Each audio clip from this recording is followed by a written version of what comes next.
नमस्कार दोस्तों, पिक्चर चालू करो बे। दो आईपीएल हैं सर इस देश में। एक आईपीएल है जिसमें गेंद और बल्ले का खेल होता है, जिसे कहते हैं इंडियन प्रीमियर लीग, और दूसरा आईपीएल है जिसमें युवाओं के भविष्य के साथ खेल होता है, जो है इंडियन पेपर लीग। क्या बात है सर, क्या बात है सर, क्या बात, ये बात है। और आज मैं उसकी पूरी सूची लाया हूं कि कैसे युवाओं के भविष्य को सिक्योर करना तो छोड़िए, उसे बर्बाद करने का काम किया गया। और उस सूची में मैं नाम पढ़ के आपका ध्यान आकर्षित करना चाहूंगा कि क्या क्या हमने अपने देश के युवाओं को दिया है। और अभी तो रुको, क्लाइमैक्स अभी बाकी।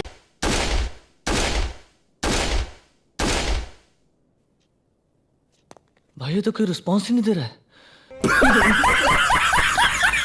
कल को अगर राघव चड्ढा गोमूत्र पीने और गोबर खाने का फायदा गिनवाने लग जाए तो हैरान मत होना, क्योंकि राघव चड्ढा बीजेपी ज्वाइन कर चुका है। बात तो सही है। ये वही राघव चड्ढा है जो साइंस का बात करता था। संसद में जब वो बात करता था तो एआई टेक्नोलॉजी, साइंस का बात करता था, डेवलपमेंट का बात किया करता था। और पॉडकास्ट में जब उससे पूछा गया था कि आप धर्म, जाति वाति ये मान रहे हो, जो भी हमारे देश में ये फैला हुआ है, तो ये आप मान रहे हो? तो वो बोलता था कि ये बीजेपी का फैलाया हुआ प्रोपोगेंडा है। अच्छा, लेकिन अब वो बीजेपी में ज्वाइन हो चुका है और कल से वो आपको गोमूत्र पीने का, गोबर खाने का, आरएसएस का, बजरंग दल का, हिंदू रक्षा परिषद का, इन सब का फायदा गिनवाना शुरू कर देगा। अच्छा। राघव चड्ढा के बीजेपी में जाने के बाद इंस्टाग्राम पर उनके 2.5 मिलियन से ज्यादा फॉलोअर्स गिर गए। हालांकि फॉलोअर्स उतने नहीं गिरे जितने पिछले साल राघव चड्ढा अपनी आंखों का इलाज कराने के लिए लंदन गए थे। ये लंदन का डॉक्टर भी अजीब है। बताइए, चड्ढा का इलाज पिछले साल किया और साफ दिखना उन्हें अब शुरू हुआ। नहीं, ऑन सेकंड थॉट्स डॉक्टर अच्छा ही होगा, क्योंकि उसने इलाज तो सिर्फ राघव चड्ढा का किया था, लेकिन उसके साथ साथ 6 और लोगों को भी साफ साफ दिखने लगा। कुछ तो मजबूरियां रही होंगी, यूं ही कोई बेवफा नहीं होता। लेकिन मैं आपको कहना चाहता हूं कि आग जब लगेगी तो बहुत दूर तक जाएगी। राहत इंदौरी साहब का एक बड़ा महत्वपूर्ण शेर है। क्या?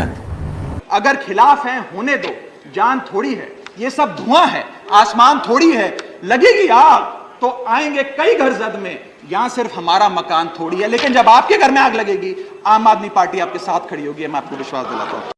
अरे रुको जरा, सबर करो। We, the 2/3 members of parliament of the belonging to the Aam Aadmi Party in Rajya Sabha, exercise the provisions of the Constitution of India and merge ourselves with the BJP. हम बीजेपी में विलय करते हैं।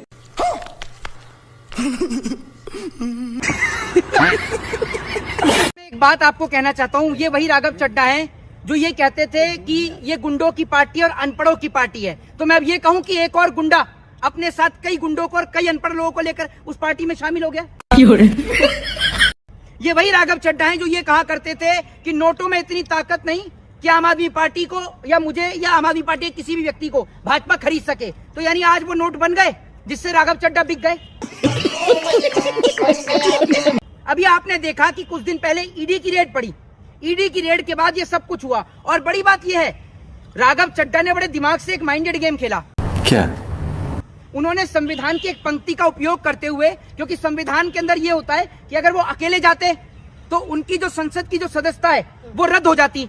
बात तो सही है। तो वो अपने साथ में और भी सांसदों को लेके गए, जिसके बाद जब 66% बहुमत होता है तो किसी भी सांसद की सदस्यता नहीं जा सकती। तो ये काम उन्होंने किया और अब तो दोनों रीलबाज एक साथ हो गए। उधर मोदी जी हो गए, इधर राघव चड्ढा हो गए। सही पकड़े हैं। राघव चड्ढा जितना बड़ा धोखेबाज शायद ही कभी देखा हो। मतलब पॉलिटिशियंस पार्टी बहुत बदलते रहते हैं, कोई बड़ी चीज नहीं है, लेकिन जितना नाटक इस एक बंदे ने किया था सोशल मीडिया पर जनता के मुद्दे उठाने का और इतने लोगों को बेवकूफ बनाने का, ये अनबिलीवेबल है। क्या बात कर रहे हैं? वो आम आदमी पार्टी आज पूरी तरीके से अपने सिद्धांतों से, अपने मूल्यों से, अपने कोर मॉरल और वैल्यूज से भटक चुकी है।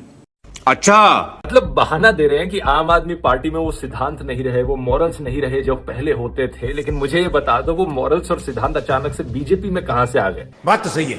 क्योंकि कुछ महीने पहले तक तो भी खुद कह रहे थे कि बीजेपी अनपढ़ गुंडों की पार्टी है। पहले ये देखो। और मेरा ये मानना है कि बीजेपी एक गुंडों की पार्टी है, अनपढ़ गुंडों की पार्टी है। वो सिर्फ गुंडागर्दी करते हैं और पेट्रनेज देते हैं गुंडों को। और कुछ टाइम पहले ये भी कह रहे थे कि मुझे तो कोई खरीद नहीं सकता। क्या बात कर रहे हैं? आज तक वो रकम नहीं बनी, मैं साफ तौर पे कहना चाहता हूं, आज तक वो रकम नहीं बनी और वो शख्स पैदा नहीं हुआ जो राघव चड्ढा को, आम आदमी पार्टी को या अरविंद केजरीवाल को खरीद ले। मैं साफ तौर पे अपने विरोधियों को कहना चाहता हूं। कौन है ये लोग, कहां से आते हैं? मतलब राघव, झूठ बोलने की भी हद होती है। एक्सेप्ट कर लो कि तुम एक नंबर के कायर हो। आज के दिन सबको पता है कि तुमने पार्टी इसलिए बदली है क्योंकि ईडी और सीबीआई का डर दिखाया जा रहा था। अशोक मित्तल का ही केस देख लो, तुम्हारे साथ जो 7 लोगों ने पार्टी बदली है, इनके ऊपर 10 दिन पहले ईडी की रेड हुई और आज 10 दिन बाद इन्होंने पार्टी बदल ली। ये जितने नेताओं के नाम मैंने पढ़े, विपक्ष के नेताओं के, इन्हें बुलाकर बोला जाता है कि भारतीय जनता पार्टी ज्वाइन कर लो। अगर भारतीय जनता पार्टी में शामिल हो जाओगे तो आप पर कोई मुकदमा नहीं होगा, आपको बाइज्जत बरी कर दिया जाएगा, और अगर नहीं शामिल होगे तो पकड़ के जेल में डाल देंगे। ये बड़ी अच्छी बात कही आप। लेकिन राघव जैसे लोगों के बारे में समझ में नहीं आता। अगर तुम्हें इतना ही डर था फर्जी केस में जेल जाने से तो पॉलिटिक्स छोड़ देते, कम से कम लोग रिस्पेक्ट तो करते। बात तो सही है। लेकिन अब जितनी रिस्पेक्ट कमाई थी, जितनी फॉलोइंग कमाई थी, एक ही झटके में सब गई। इसका कारण नरेंद्र मोदी है। चड्ढा जी आप तो चले गए, लेकिन केजरीवाल जी के घर में गड्ढा कर गए। वैसे भैया, गर्मियों के दिनों में सबको आम पसंद होता है, लेकिन ये चड्ढा जी का टेस्ट कुछ और है। बात तो सही है। गर्मियों में आम आदमी को छोड़ गए। वैसे जे हुआ से हुआ, लेकिन चड्ढा जी बताइए कितना में हुआ? 500 में। अरे सातों का छोड़िए ना, अपना बताइए ना कितना में हुआ? पूरे देश में लोग कह रहे हैं कि दूसरी पार्टी वाले तो यूं टूट जाते हैं। कई लोग तो ऐसे हैं, कई जगह से खबर आ रही है कि फलानी पार्टी के चुनाव के पहले ही छोड़ के उधर चले गए। अच्छा। हमारे वाले पूरी कोशिश के बावजूद न पैसे से बिकते, न ईडी के डर से छूटते, कोई तो तोड़ ही नहीं सकता हमारे वालों को। लेकिन एक सेकंड, हमने ये डिसाइड किया that we the 2/3 members of parliament of the belonging to the Aam Aadmi Party in Rajya Sabha exercise the provisions of the Constitution of India and merge ourselves with the BJP. हम BJP में विलय करते हैं। मिल गया जवाब। ऐसे कैसे होता है कि कोई नेता जब विपक्ष में है तो उस पर यही पार्टी बीजेपी के लोग खूब भ्रष्टाचार के आरोप लगाते हैं, और जैसे ही वो नेता बीजेपी ज्वाइन करता है वो साफ हो जाता है, उस पर सीबीआई ईडी के सारे केसेस रुक जाते हैं, इन्वेस्टिगेशंस बंद हो जाती हैं, केसेस को ठंडे बस्ते में डाल दिया जाता है। महाराष्ट्र का एग्जांपल लीजिए, उन्होंने कहा हम महाराष्ट्र में बैठे, मैं यहीं के नेताओं के एग्जांपल देता हूँ। कई बड़े नेताओं के बारे में प्रधानमंत्री जी ने खुद कहा कि ये तो सिंचाई घोटाले के आरोपी हैं।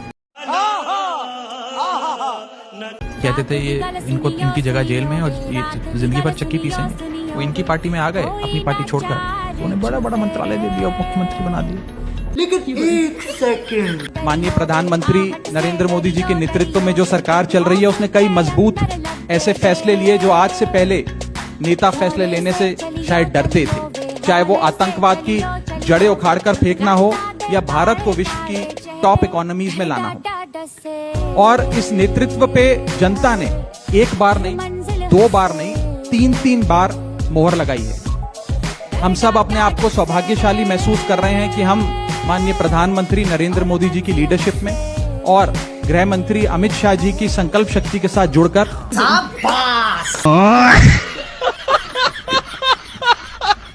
2.3 मिलियन लोग राघव चड्ढा को अनफॉलो कर चुके हैं और ये बंदा सही में पेड फॉलोअर्स खरीद रहा है। रुको इसका प्रूफ दिखाता हूं आपको। जूम करो। ये देखो, इसके प्रोफाइल पर जाओ और फॉलोअर्स पर क्लिक करो, और यहाँ पर आपको ढेर सारे ऐसे प्रोफाइल्स दिखेंगे जिनकी कोई प्रोफाइल पिक्चर ही नहीं है। क्या बात कर रहे हैं? स्क्रॉल करते जाओ, इन सारे प्रोफाइल्स की कोई प्रोफाइल पिक्चर नहीं है, और इन पे हॉवर करो, देखो इन सारे अकाउंट्स के 0 फॉलोअर्स हैं, 0 फॉलोअर्स, और ये बस 4-5 लोगों को फॉलो कर रहे हैं। ये सब के सब बॉट अकाउंट्स हैं। किसी भी एक पर क्लिक करके देखो, 3 डॉट्स पर जाओ, और अबाउट दिस अकाउंट में आपको देखने को मिलेगा डेट ज्वाइन। ये सारे के सारे अकाउंट इसी महीने लिटरली 2 दिन पहले बनाए गए हैं, जब से अनफॉलोइंग शुरू हुई थी राघव चड्ढा की। बेशर्मी की हद देखो। और फिर राघव वीडियो बनाकर कहते हैं कि आप में से ज्यादातर लोग तो मुझे बेस्ट विशेस दे रहे हैं। पिछले 3 दिनों से आप सबके बहुत मैसेजेस आ रहे हैं। आप में से ज्यादातर लोग मुझे बेस्ट विशेस दे रहे हैं। वो बेस्ट विशेस इसलिए दे रहे हैं कि आपने वर्ल्ड रिकॉर्ड तोड़ दिया है, most number of unfollows on Instagram in 24 hours. लेकिन सीरियसली बोलूं तो 3 एडवाइजेस देना चाहूंगा मैं यहाँ पे। पहला, अपनी बची कुची रेपुटेशन बचाना चाहते हो तो अपनी सीट से इस्तीफा दे दो, अपनी कुर्सी छोड़ दो। बात तो सही है। दूसरा, ये इंस्टाग्राम बॉट फॉलोअर्स की दिक्कत पता है क्या है? इंस्टाग्राम टाइम टू टाइम ये बॉट्स हटाते रहता है, तो आपके फॉलोअर्स नीचे जाने शुरू हो जाएंगे कुछ टाइम बाद अपने आप। तो इस खर्चे को अकाउंट में ले लेना। और तीसरा, याद रखना, जिस जेनजी ने ऊपर उठाया है वही जेनजी नीचे भी गिरा सकती है। ये बड़ी अच्छी बात कही आप। गुप्ता 4 लाख देने को तैयार है। बहुत तरक्की कर ली चड्ढा, कानून की दलाली से इज्जत की नीलामी तक आ गए। इस पेशे को भड़वागिरी कहते हैं। गोविंद चला मत। ऑलराइट गाइस, मैंने कहा था ना, ये राघव नहीं दानव है, दानव। जिस समय सरकार से सबसे ज्यादा सवाल पूछे जाने चाहिए, सरकार अकाउंटेबिलिटी लेती ही नहीं है, तब इसने जाके बीजेपी ज्वाइन कर लिया। आप देख रहे हो कैसे रूलिंग पार्टी लोकतंत्र की पुंगी बजा रही है, और उस समय आप भाग रहे हो उसी पार्टी की तरफ जिसके बारे में आप ये कहा करते थे। बीजेपी एक गुंडों की पार्टी है, अनपढ़ गुंडों की पार्टी है। वो सिर्फ गुंडागर्दी करते हैं। ईडी भी क्या चीज है जोड़े, अब इसे कोई गुंडा नहीं लगा, मैं भी नहीं। आप तो संत आदमी हो। और हरभजन सिंह ने तो क्या गूगलिंग मारी है, जिस सीट से ये भाई साहब एमपी है वो आप वालों ने दी है, और उन्होंने ज्वाइन बीजेपी कर ली। इसे कहते हैं असली दूसरा। And this guy Ashok Mittal 2-3 दिन पहले ईडी की रेड पड़ी थी इन पर। अब देखिए कैसे चमचमाते हुए निकले हैं बाहर। मतलब क्या ही लोकतंत्र चल रहा है यार, गजब। मोदी जी, मोदी जी, मोदी जी, मुझे क्रेडिट नहीं चाहिए। अरे थोड़ा लेना पड़ेगा महाराज, क्या ही कर रहे हो आप? बंगाल का चुनाव खत्म नहीं हुआ कि पंजाब की तैयारी कर दी। I am not agree with your analysis. ये क्या तमाशा लगा रखा है तूने? ये तस्वीरें दिखाकर क्या साबित करना चाहता है तू? क्या साबित करना चाहता है तू? मैं साबित करना चाहता हूं कि तू कितना कमीना और गिरा हुआ इंसान है। मैं बता दूं भाई साहब, बीजेपी एकदम गुंडों की पार्टी है। ये एकदम गुंडई करते हैं, ये देश को बर्बाद। रेड डाला इसके घर पे, ईडी की रेड तो नहीं होने दे रहे, लेकिन है बढ़िया पार्टी। मैं बता दूं भाई साहब, कोई रकम नहीं बनी जो मुझे खरीद सके। मैं कह रहा हूं ये बीजेपी वाले ईडी की रेड डाला इसके घर पे, ईडी की रेड। बीजेपी वालों को रकम की जरूरत भी नहीं है भाई, महामहिम का दीवाना हूं मैं। बीजेपी घटिया पार्टी है, ये by the camera, off the camera, for the camera ही बनी है। बस हर टाइम कैमरे पे इनको रहना है। और ईडी की रेड डाला इसके घर पे, ईडी की रेड, पर कैमरा पकड़ने को तैयार हूं मैं। इससे अच्छी बात क्या होगी मेरे लिए कि मैं उनका कैमरा पकड़ के उनकी रीलें बनवा सकूं। जलमुरी खाने को तो मिलेगी। चड्ढा जी, आप तो रिचार्ज की कीमत कम करते करते अपना सिम कार्ड ही बदल दिए। धन्य है प्रभु, आप धन्य।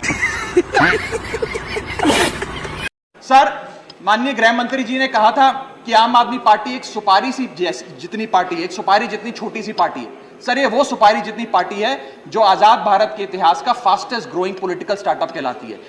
अच्छा, ये वो सुपारी जितनी पार्टी है जिसने 3 बार भाजपा को दिल्ली में हराया और 2 बार 2015 और 20 में आजाद भारत के इतिहास की सबसे बड़ी जनादेश की सरकार बनाई। बात तो सही है। और ये वो सुपारी जितनी पार्टी है जिसका काम देखने के लिए first lady of United states of America और यूनाइटेड जनरल के पूर्व प्रमुख बान की मून आते हैं। सर, क्या बात है सर, क्या बात है सर। लेकिन एक सेकंड, हम सब अपने आप को सौभाग्यशाली महसूस कर रहे हैं कि हम माननीय प्रधानमंत्री नरेंद्र मोदी जी की लीडरशिप में और गृह मंत्री अमित शाह जी की संकल्प शक्ति के साथ जुड़कर बिना रुके और बिना थके देश के लिए काम करेंगे। ओ भैया धोखा। मैं बतौर एक सांसद जो ऑर्डिनरी सिटीजन्स के ऑर्डिनरी इश्यूज को पार्लियामेंट में उठा रहा था, मैं शायद नहीं उठा पाऊंगा क्योंकि मेरी अपनी पार्टी ने मेरी आवाज बंद कर दी थी। मैं उन्हें भी कहना चाहता हूं कि आप चिंता मत करिए, मैं उसी कमिटमेंट, उसी जोश और उसी एनर्जी के साथ आपके तमाम मुद्दे उठाता रहूंगा। अरे साला, अलग फ्रॉड चल रहा है।